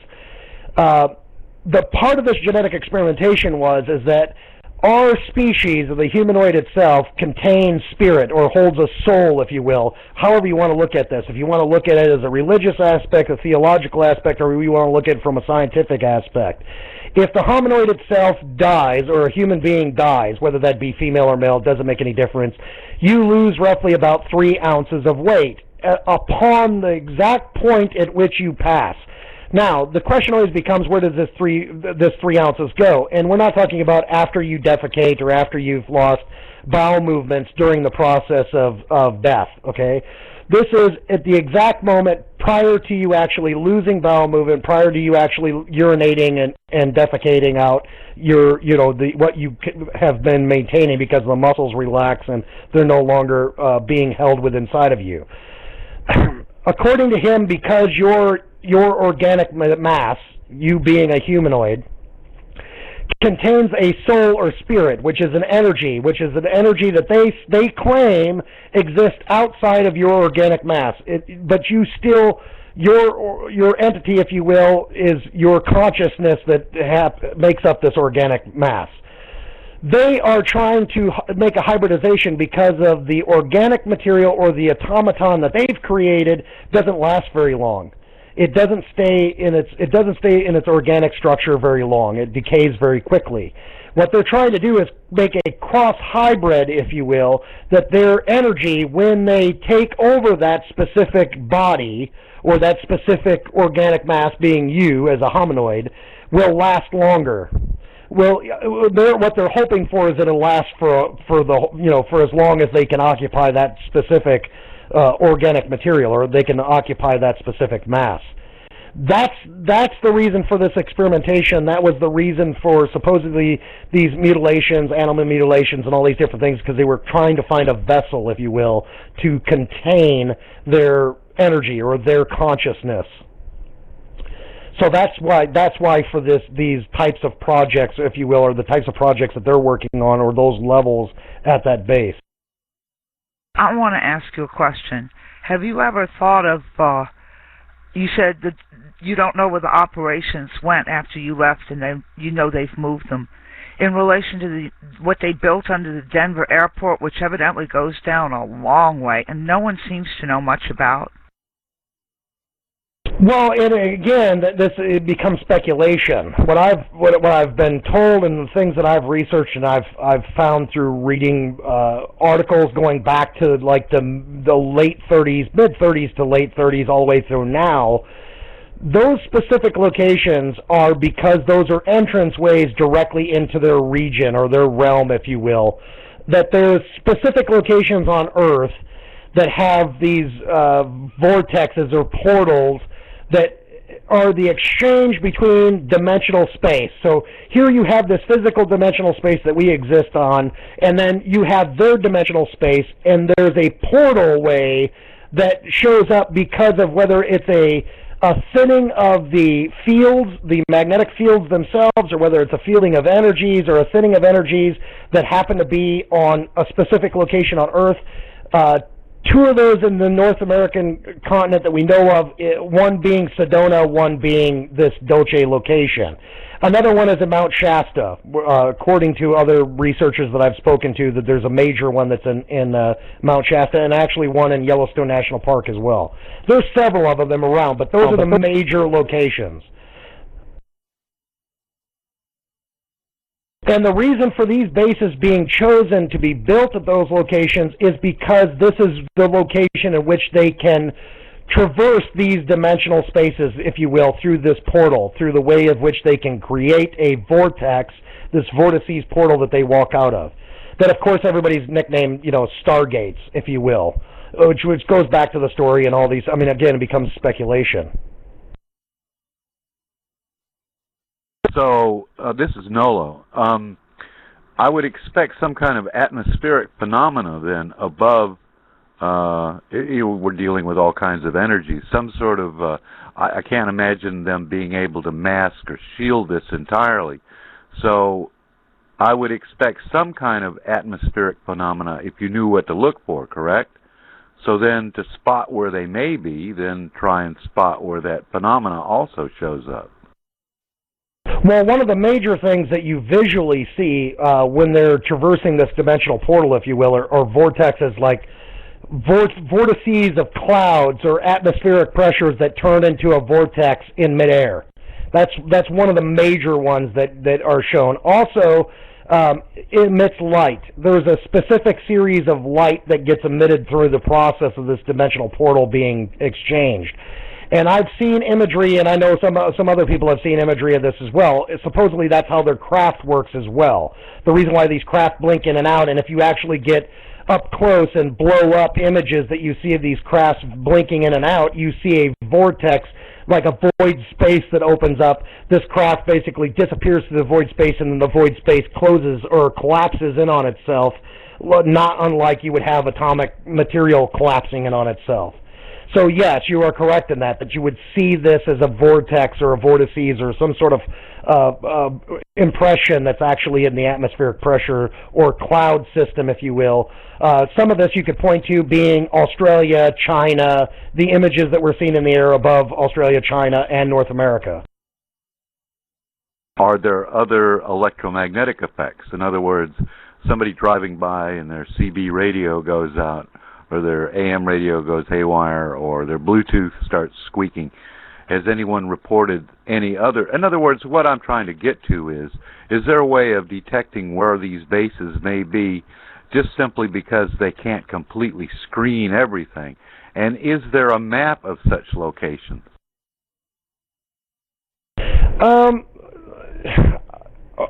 A map, I'm not exactly sure if there's a full, complete map. I know there's been some maps that have been made about these specific locations, these energy vortexes, if you will.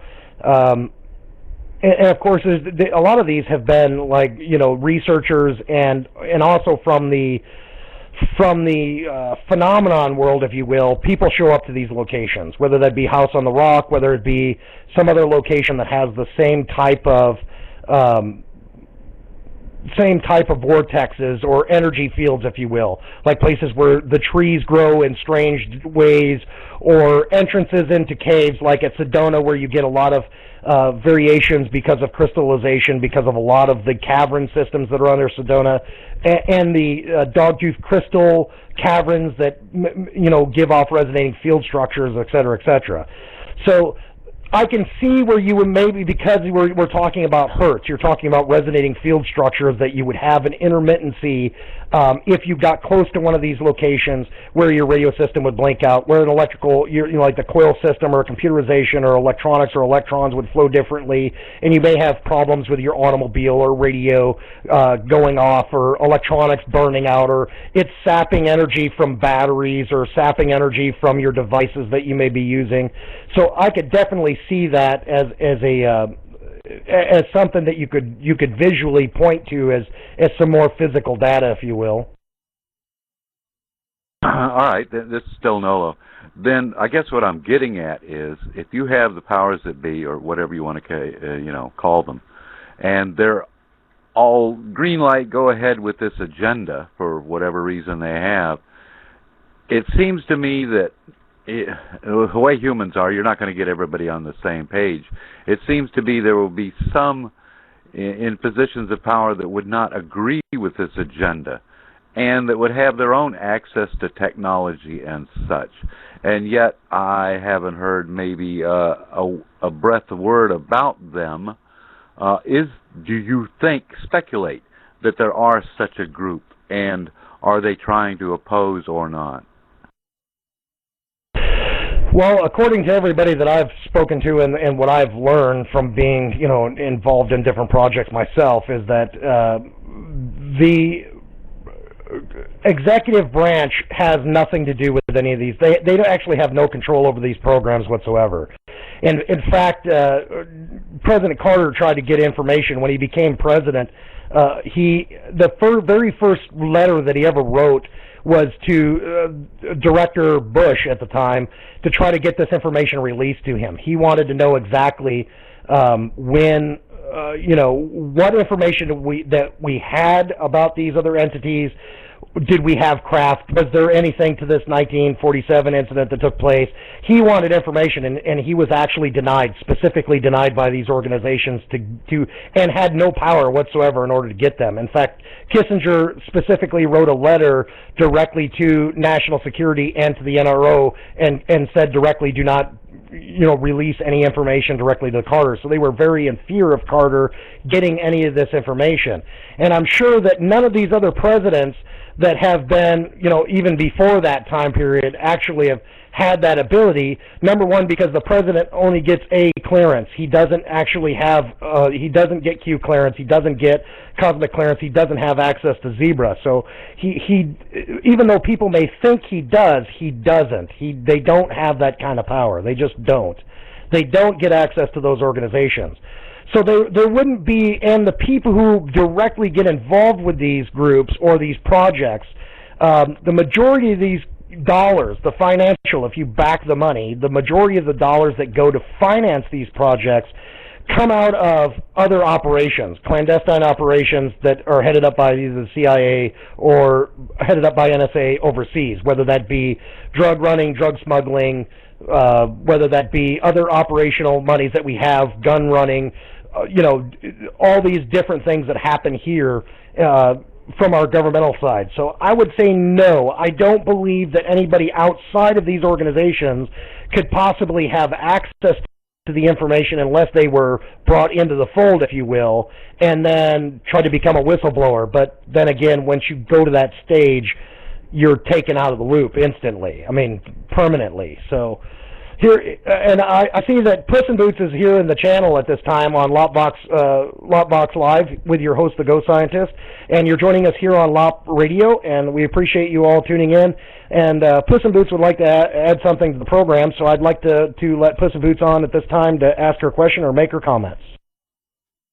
Thank you. I had made an observation when he was showing the patches, and I noticed that the last one, the ACIO patch, to me looks like it's the symbol of pi, but only half of it. And I know that there is a lot of, like the powers that be or whatever, have a lot of interest in numbers, and to me, there is something to that patch, and I think it bears looking into. So I just wanted to bring that up. Thank you. Well, it's good that you made that observation, because there actually is it goes into further detail than that with those patches, and I specifically decided not to go into details on them because it would take up the majority of the show. And maybe in some other program or some other show later on, I'll go over in some more details about what some of those actually mean. And I see Ken would like to make a comment, or KFG would like to come back on and make a comment. So please, if you will, Ken, come back on and comment or question.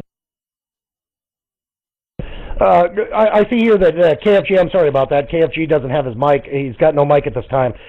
So I'm going to put it up to Tiny. I do have a question. It has to do with the security guard, Thomas Costello, who supposedly buried all that stuff in that box on a mountaintop. In that box, he claimed to have a flash gun that could cause temporary death, that could just dissipate you into nothing if you were shot with it. There would be nothing left of you. And if that's there, knowing our government as I do, why isn't that been used as a weapon? Because our government would definitely weaponize that if they had any, sense in which they would do it. So I'm just wondering, do you believe in this box that's buried at the top of this mountain, or is this just kind of BS? Well, and the security officer is the security officer I spoke about earlier. I'm not exactly, I have not yet seen one real shred of evidence that he's put forward to actually, that pertains directly to this information or the technologies in which he said he actually has his hands on. And again, all there is just the speculatory story about him putting these devices in this things inside of a box, and supposedly the reason why he did that was for protection purposes. Like it was his safety net. If anything was to happen to him, some individual knew where these devices or this data and technology was, and then would release it to the public. I don't know if they actually, personally, I don't believe it. And the reason why I say I personally don't believe it is because I've heard people ask him questions in the past, specific questions about some of his duties and some of the things that he would have had to go through in order to get clearances. Namely, who was it that gave you the security test? what location or facility were you taken to in order to take that test, and then when you received your clearance, how exactly did you receive that, and who was the individual that gave it to you? And he's never answered any of them. I mean, he's never answered any specific questions pertaining directly to that. So I would say no, I don't believe his story. I don't believe that he actually had access to it. I believe that he knows someone who was part of it, though, because he does have details that Phil didn't have that pertain directly to the incident that took place in 1969, and details that Phil himself didn't have. So I think he, if anything, he probably was friends with or tied in with someone who was part of it or had ties to it, and then just decided to use the information to his own benefit. Okay, thank you. That helps me a lot. Thank you. So if you're joining in on the program, this is your host, the Ghost Scientist, here on LOPbox Live, here on LOP Radio. The show and program today was, of course, about the Dulce, New Mexico incident that took place in 1979. The battle that supposedly, allegedly took place between security forces, U.S. security forces, contractors, and these individuals that that had this contact, first contact with, or secondary contact, if you will, with these entities that were below ground when they were drilling out and boring out the base at Dulce. And I'm gonna now turn this over to any questions that we may have from the actual chat group itself, from the people that are in chat, and from the post that's actually on the forum. Let me take 2 seconds here, see if I can see any questions that we may have.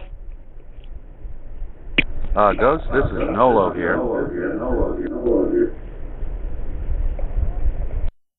Yes, sir. Yes, sir. Go ahead. Yeah, there is one question. I'm curious about this, too. Do you have any comments on the animal mutilations that were in the Dulce area during, say, the late 70s? Well, the animal mutilations, and I think we should save that for the mutilation part of this for another show, not only from animal mutilations, but from human mutilation as well, for another program, because there's a lot of detail. But yes, it does pertain to the experimentation, the hybridization of a vessel, of a containing vessel, if you will, as well as gaining genetic material to grow or clone these automatons that they use, that being the actual outfit or the suit that they have to wear in order to come in contact with this physical dimension. So, but yes, it does. The mutilations itself does have a lot to do with the hybridization and the design and implementation of clones, these being the automatons. Okay, Nolo again. I'm going to cycle back to the comments you made about the vortices being spotted. You mentioned China, perhaps Australia.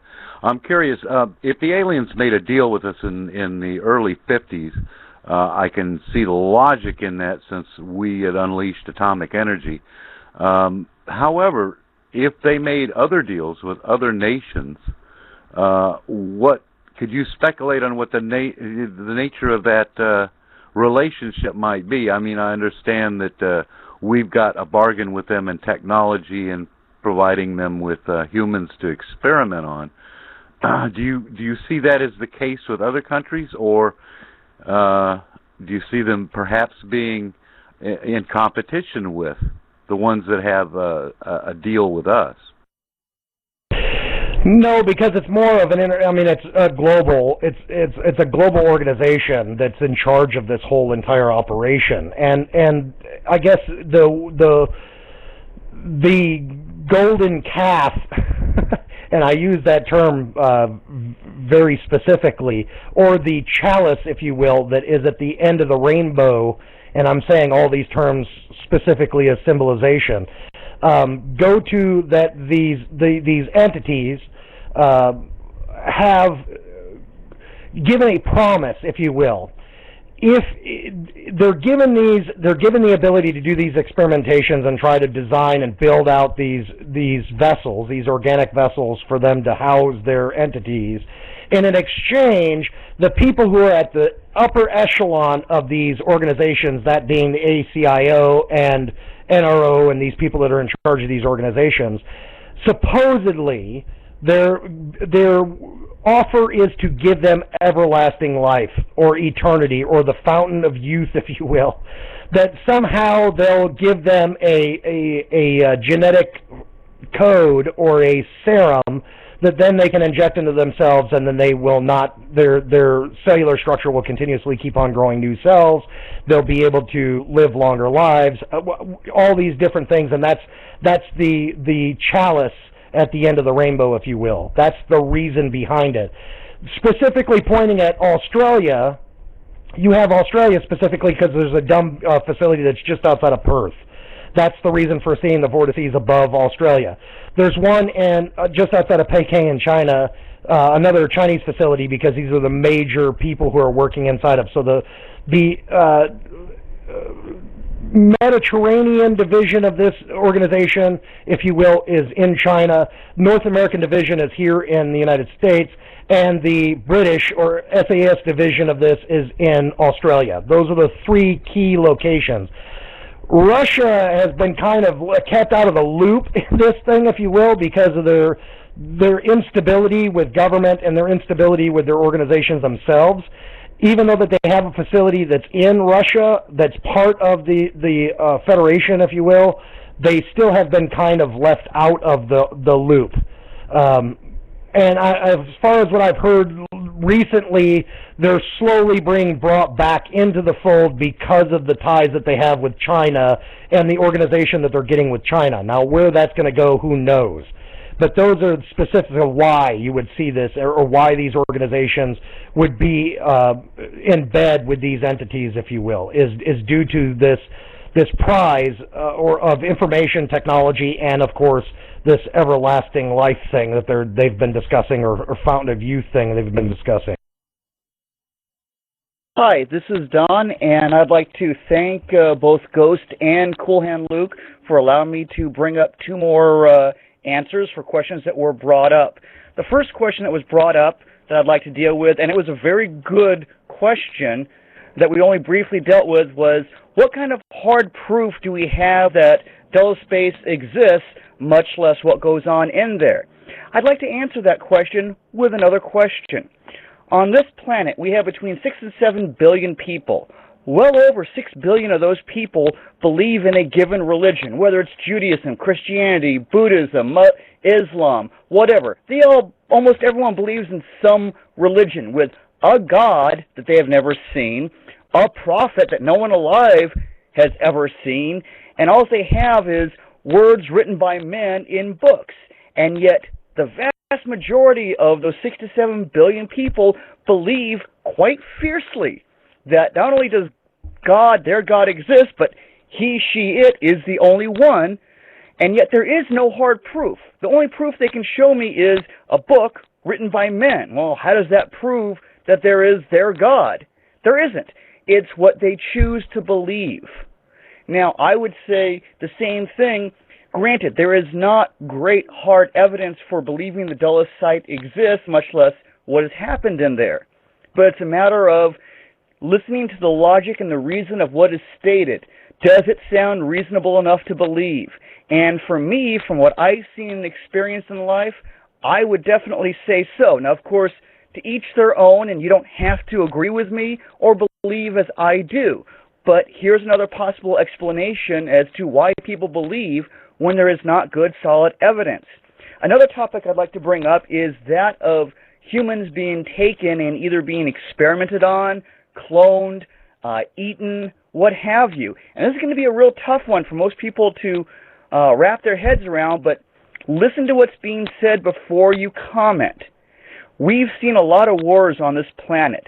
I mean, wars that have killed hundreds of thousands, millions, tens of millions of people just to fight over resources, religion, or politics. And you could say that each individual country has sacrificed its men, women, and children in the military to fight these wars and have lost millions upon millions. Well, with that same mentality, how many people do you think individual governments would be willing to sacrifice to get alien technology that is hundreds, thousands, millions of years more advanced than what we have? I'm not going to give an answer to that. I want you to just stop and think about it. As most people consider that most major countries' governments work for themselves and not for the betterment of their people, think, not what would your answer be, but what would the government's leaders' answers be? Thank you very much for allowing me to have this second talk, and have a great day now. Well, thanks for that, Don Limpio, and I'd like to go a little bit further. I mean, not to turn this into a theological debate, because I don't think that that's what this is. I think there is evidence, physical evidence, to show that this base actually existed. Number one, you can drive there, and you will see that you cannot get within 50 miles of this facility. Number two, there are actual physical images that you can look at of this specific location and of the base itself. Number three, these individuals that have been pointed out that are in charge of these operations are real people. They're real individuals that you can do research on. One of the keys to this is, and I've had this question brought to me before, is specifically about Major General G.B. Green. And I said, well, it's interesting that you can't find a lot of information about G.B. Green as far as direct ties to his role in government, but it's interesting that Green, Major General Green, is the individual, mind you, who wrote the acceptance letter to George Bush Sr. about George Bush Jr.'s military career in the Air National Guard. His name is specifically on the letter that was given to George Bush Jr., or George Bush Sr., about George Bush Jr. And it's interesting that he's tied in directly to both of those presidencies, as well as to Ronald Reagan and several other presidents who specifically have come out and made comments directly to our involvement, our government involvement, directly to these entities or directly to these other beings, if you will. And of course, you can look those interviews up and those videos up about Ronald Reagan's comments about, what would happen if we were attacked by outside forces outside of our own species, as well as Carter's comments, as well as Ford's comments, as well as the list goes on, and this man's direct involvement to those people, and his direct involvement directly to Henry Kissinger, who has gone on record to say that on his own words, his own terms, that these types of organizations do exist, and you don't have the right to know about them. So there is some real data, there is some real specifics to show that these types of organizations or these types of bases do exist. The question becomes, is the story real? That's the real question. Is Phil Schneider's story about this specific incident that took place in 1979 a real incident, or is it something that is a fantasy that he made up? Is this story that was made up by the security personnel, is his story real, or is it made up? This base obviously is a real location. It's the question of, is it real? Are these stories correct? Or are they just simply somebody's fantasies that were made up because you can't get any information about this specific facility or about these individuals? I have a question that was brought up in the chat panel, and this question was brought forward by Sparrow Shove. I have a comment: what happened to the nuclear-powered tunnel boring machines? They've been missing for over 25 years. How big is that tunnel now? The answer to the first question is, I didn't know they were missing. I mean, as far as I know, the U.S. Air Force is still in charge of operations with those specific boring machines. Number two, how big is the tunnel? These tunnels are rather large. I mean, they go for hundreds of miles. Some of them go for hundreds of miles underground and are big enough to house a mag train that they can ship anywhere from about, what I've been told, anywhere from 200 to 600 occupants on board. So from location to location, including logistics and flat cars, et cetera, that they can bring in equipment and resources.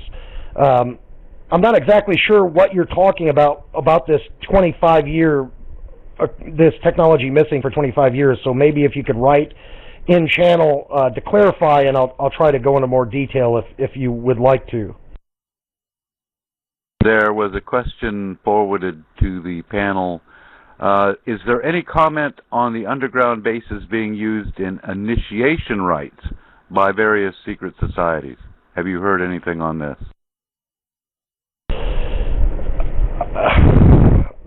Specifically, no. I have my own speculation, my own personal speculation on it. I don't necessarily think that these bases are used only for those purposes. I think a couple of the bases are used for initiations, but not in the aspect that maybe people may think of initiation. To more of the human testing, to more of how these human tests take place. A lot of these people, of course, you have, contact of the fourth kind of, being abduction, and these people that go through abduction scenarios. And I'm actually going to do a show. I would like Lopbox Live and LOP Radio to do a show about abductions, because there's a lot more details and information that maybe the people have or maybe they don't have about the specifics of how that actually takes place and the reasons for that. But that specifically has something to do with these bases. That specifically pertains to some of these bases and their tie-ins to some of these bases. And Sparrow still hasn't written out the rest of the reasoning behind this this technology missing for 25 years. So if anybody else would like to ask a questions, we have about 15 minutes left of the program. So please, if anybody has any questions, I'll read them to the audience at hand, and we'll try to get the panel to answer any questions or comments that you may have. This is Tiny. I have another question. Do you believe that there was a peace treaty signed between then California Governor Ronald Reagan and many other politicians and 4 aliens? Because to me, I just find that totally off the wall. Absolutely. Reagan was, as far as I've been told, Reagan was the only president that had direct access to, outside of Eisenhower, who was the first. Eisenhower was the first to be approached. He was the first one that actually got ties into meeting these clandestine groups and being directly involved with these other entities. And of course then Eisenhower went the exact opposite way. They expected Eisenhower to come on board and be a proponent for them, but he didn't. He actually came out and he told the general public he warned the general public directly about the industrial military complex and its ties directly to these types of technologies. And then immediately following that, what I've been told is Reagan was the only president outside of Eisenhower that actually got the opportunity to meet. And I think this was more from his political ties that he had in his celebrity, that he was allowed to get contact with or had contact to one of these entities. I know he did not have any involvement with or was put into any kind of a position of ACIO. I know from every aspect of research, you don't see anything of him being tied to any of these groups, but that he was introduced to these, and part of that came prior to the speech that he made to the press club, and the speech that he made to the general public, saying that what would happen if, that whole video, what would happen if our species was attacked by some outside force or some outside species, that came directly from his meeting with and having ties to this entity that I'm talking about from 1953, being J-Rod, that he was introduced to this project and introduced directly to J-Rod himself. Now, there's nothing on hard evidence. That's pure speculation. There's nothing on hard evidence that points to that. But it makes sense. It makes logical sense that he would have been put into that position because of his political ties and because of his celebrity. That somehow, and especially with his political ties and celebrity with Hollywood. Because one thing I've learned is that they're extremely interested in the information that's put out by Hollywood, or the information that's put out or disseminated through movies and feature film and television that Hollywood puts out to the public. And their ability to manipulate the information that goes out to them. Listen, Booth, I had a question on this whole alien. Is there different types down there at Dulce?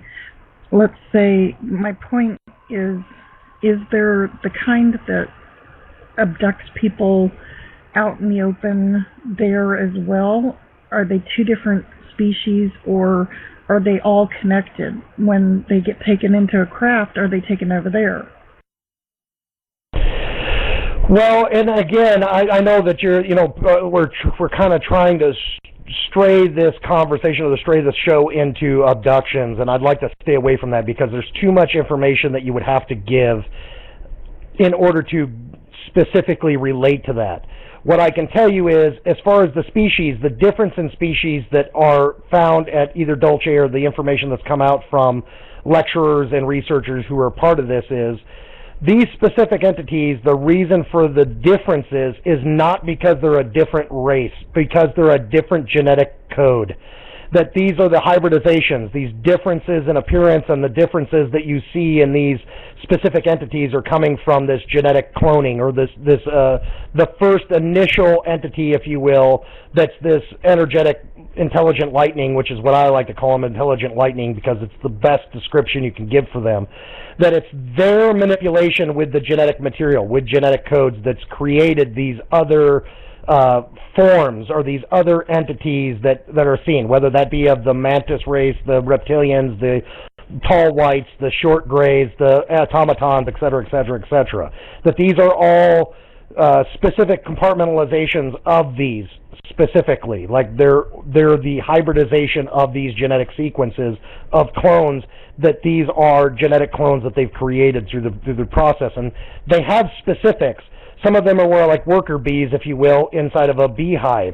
You know, there's specifics that they have, and then there's other ones who are more along the lines of intelligence, that they're working as scientists or geneticists, if you will, inside of their group.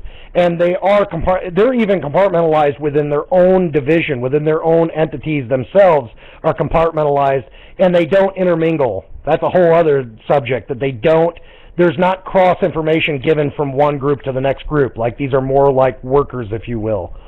So that's as far as what I've researched and what I know. Outside of that, I don't know. Maybe the other panel members may have some information. Hi, this is Don again. I'd like to comment quickly on the treaty concept.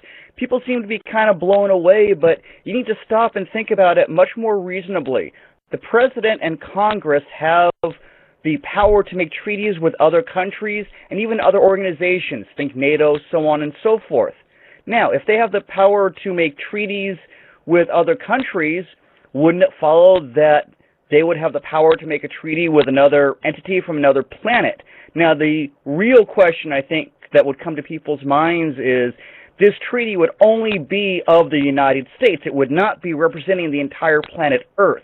And think that's where people misunderstand this concept of treaties, as far as the U.S. making a treaty with the aliens, what they can and can't do, and what we would get for it. Thank you very much. And to go on the lines of like what Don Limpio was talking about, one of the major agreements we have to create these bases and use our personnel here in this country, directly tied to the entities, is we are specifically interested in advanced energies that pertain specifically to the advancement of weaponry and the control of the planet. Like, that's our interest. Our specific governmental interest is creating and maintaining and getting technologies from these specific entities that will help us engineer, design, and build other technology or other weaponry that will give us the leg up, if you will, worldwide, so that we can maintain control. as a global power, if you will. So that's one of the details in this treaty that you're discussing. The main one that is the focus of the people that are the upper echelon, the people who are at the top of the food chain, if you will, more pertains to this everlasting life, this regeneration of cellular growth that they have, because they have a fear that, you know, they try to maintain their bloodline. Secondly, they think that there's a transference of information through genetic memory, if you will, that their gene transfers their memory and their intelligence to the next clone of them, or the next clone of their group. We're talking about humans now. We're not talking about entities. We're talking about the people at the top of the food chain, that they can somehow clone themselves, maintain their consciousness, and transfer this information into another cellular being that is them, if you will, or another of them. And that is their main focus. They're doing all of this in order to get to that main goal, or that main chalice, if you will. Any other questions that we may have? We have about 6 minutes left of the program here at LOPVOX Live on LOP Radio, and I'd like to just let everybody know, thank you very much for tuning in here to LOPVOX Live with your host, the Ghost Scientist. Our panel of guests today have been, from the top of the list, Luke, Scarlette, Tiny, Don Limpio, Kentucky, myself, Puss in Boots has chimed in. We've had several other guests chime into the program, as well as Nolo, who came in to the end of the program. Any other questions or comments we have at this last 6 minutes here that we have of the program before we kind of give the last comments, last concepts and ideas? And I'd like to give everybody a chance to get at least a minute in, and then we'll close out the program. And thank you for tuning here in at LOPVOX Live. I have a final question for me anyways. These spaces are sometimes very huge. What is the power source? Well, it depends on what location that you're discussing. Some of the locations, as far as like Tonopah's location itself is a thorium reactor. I'm not sure what the one at Dulce. I've never been to the Dulce base. I've never stepped foot on the Dulce base. So I don't know what makes up theirs. I don't know if it's nuclear. I don't know if it's fission. I don't know what process of this cold fusion reaction. I don't know what the reactor is that's actually on site at that one. And then some of the other bases I've heard, like the one that's actually in the castle, the one that runs the castle up in upstate New York, is actually from their side. It's a technology from their side. And according to another insider that I talked to, the blackout that we had in 2004, August of 2004, the upper northeastern seaboard was wiped out because they had a pulse of energy that came out of the reactor there that wiped out the facility, or wiped out the terminal that was on site on Ontario, directly at Ontario. So that was actually, from an insider that I spoke to, an engineer, an electronics engineer that was in part of another group with inside of KBR, said that that's what actually caused it. This power source that they had at the castle emanated a pulse. They were in the process of attaching its power source to another device that they were working on, which was the sphere device, this kind of a housing technology for this sphere, that it gave off a pulse and wiped out the northeastern seaboard during that time period. So other than that, I don't know. I have no idea. I know the one at Tonopah is a thorium reactor. This is Nolo. My question would be, at what stage is this along? In other words, we started with, say, the 53, perhaps obviously longer than that. But as far as technology goes, we seem to be at a point where they could probably achieve what they're looking to achieve. I'm not certain, but at some stage with the development of technology, how it's exponential, I'm just wondering, is there any indicators of where they are along finishing this project, or is there a finish to this project? I don't know necessarily if there's a finish to this project. I can, from what I've been seeing, they've escalated the mandates. They've escalated these projects up the food chain. They're becoming a little bit sloppy in the way in which the technology is coming out. and how these bases are being run.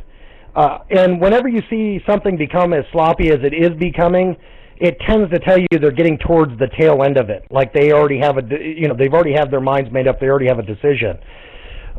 Something that Phil brought up that was interesting. I don't know if he ever talked about this in any of his lectures or not, but one of the things that Phil brought up about talking about the strategically the end of this thing was the guidestones, the Georgia guidestones, and the way in which they describe the outcome of the masses, if you will. According to him, this thing was derived, that the Georgia Guidestones themselves were directly derived from a part of this organization, a part of NRO.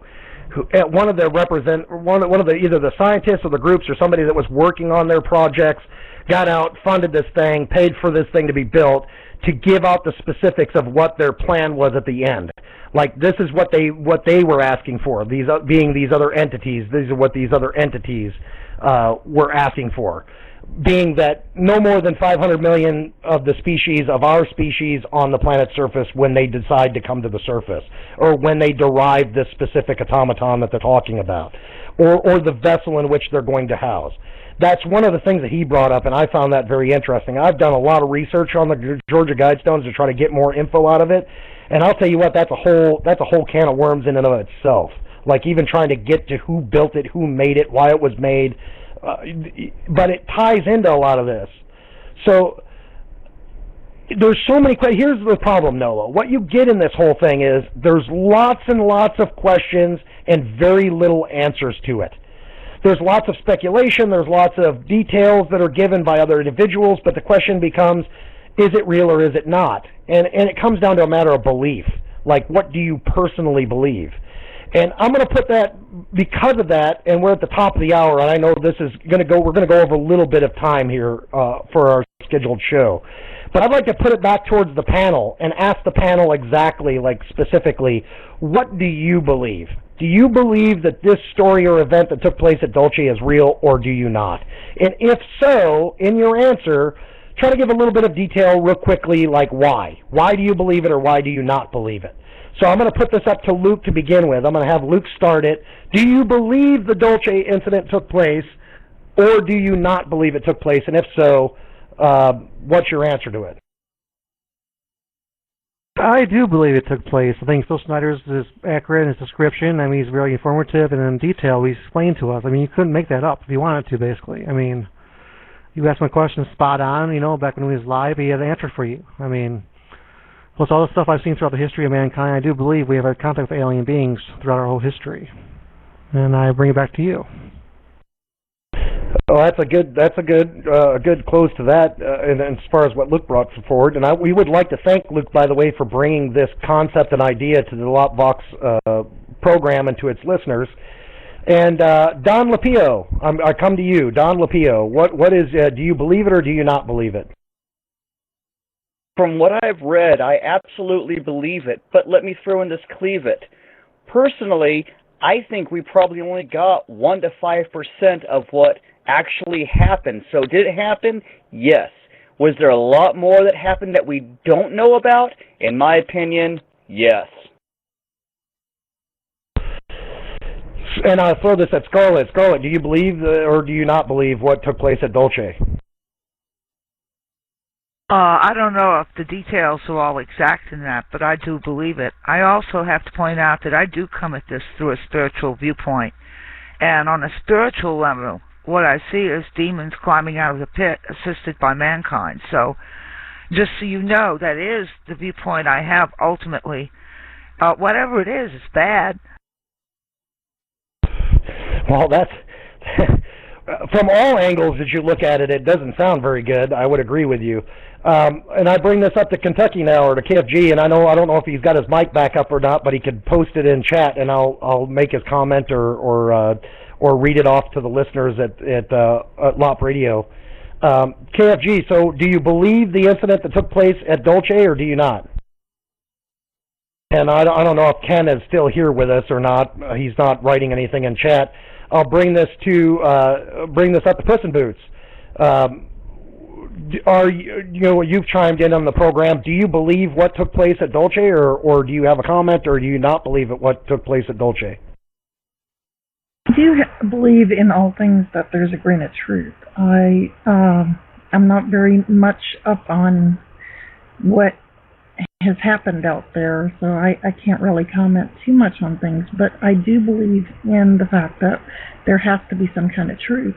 Now, I also believe, since I heard your comment on how they're trading for, in the hopes of getting eternal life or whatever, there was also something that I had read a long time ago that got scrubbed off the internet about the 33-degree parallel. Supposedly, they were supposed to trade gold for the knowledge of eternal life, too, and I wonder if that doesn't tie in with this in some way. Well, we're talking about the monatomic gold and the fact that they breathe it, or the fact that it's part of their atmospheric, that it allows them to breathe our atmosphere in some fashion, and I'm not exactly clear on why that is or how that works on a molecular level. I've just heard that happens to be that happens to be one of the synopsis or one of the hypotheses, and also from historical record that they've discussed about the fact of having gold being a key component to this treaty, if you will, that was signed, that they use gold in some fashion to nanize it and use it in some form of their atmosphere or in some form of way of which they can breathe in our atmosphere. And I'm going to put this to Nolo, because Nolo has chimed in a couple times here, so I'd like to ask Nolo, do you believe in the Dulce incident, or do you not believe in the Dulce incident, and why? Sorry, engineering stuff. As the story was related, I'm not so sure I believe it. However, I do believe an incident happened. I believe that area is significant.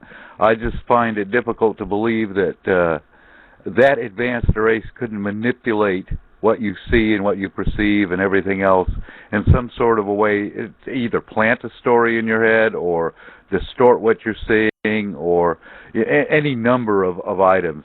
That something happened, yes, probably so. Is it connected with other entities, either trans-dimensional or otherwise? Probably so. The details of the story, not so much. But that there's some overall plan in motion, and that place may have been significant to that plan, probably so also.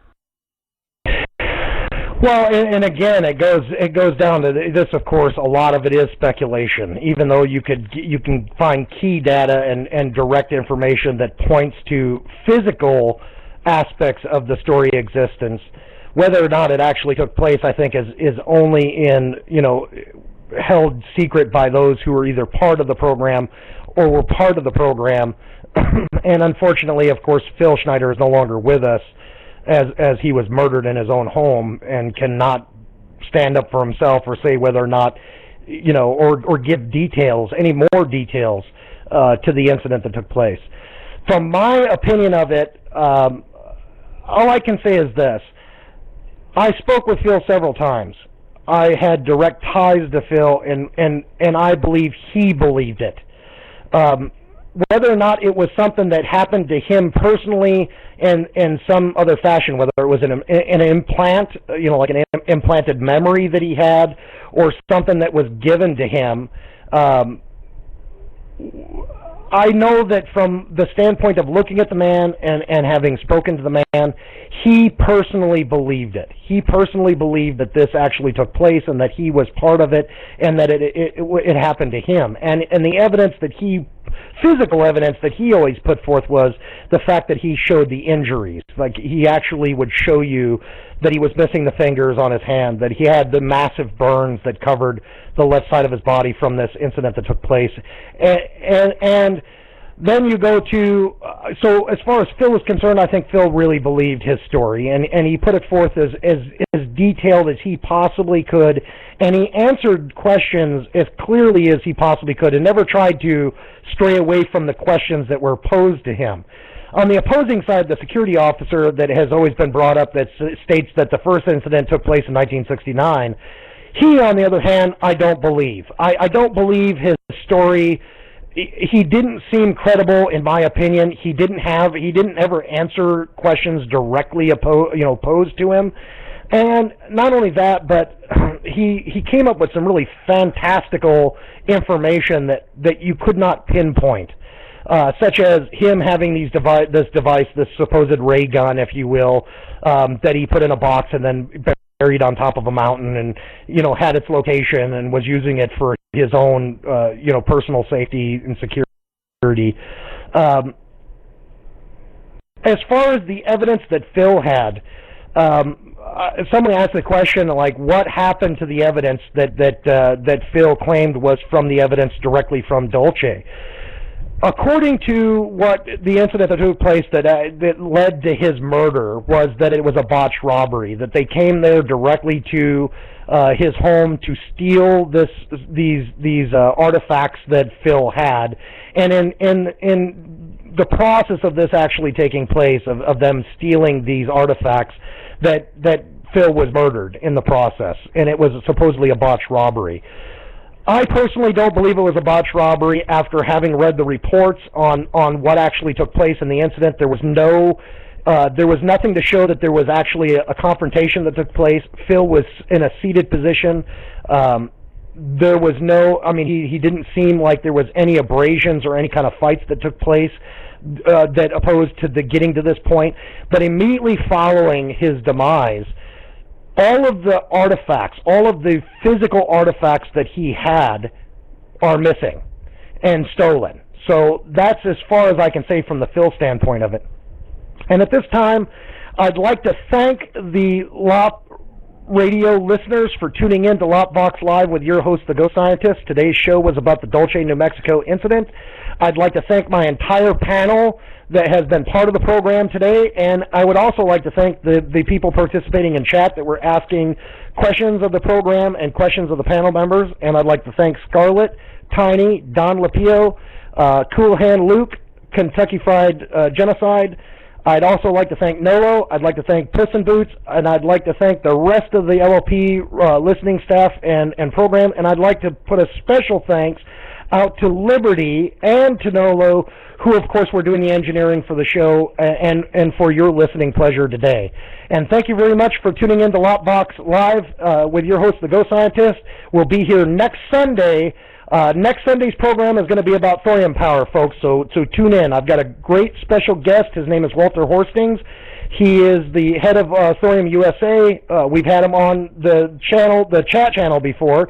He's never been part of the program, but we're definitely going to make him the show for next Sunday. So please tune in next Sunday at 2 o'clock PST, that's Pacific time. Next Sunday, Thorium Power, Thorium USA. We're going to cover alternative energies and extended energies and technologies and energies. So please, thank you all for tuning in, and again, thank you very much for tuning in to LOPVox Live. This is The Ghost Scientist, and as always, good journey.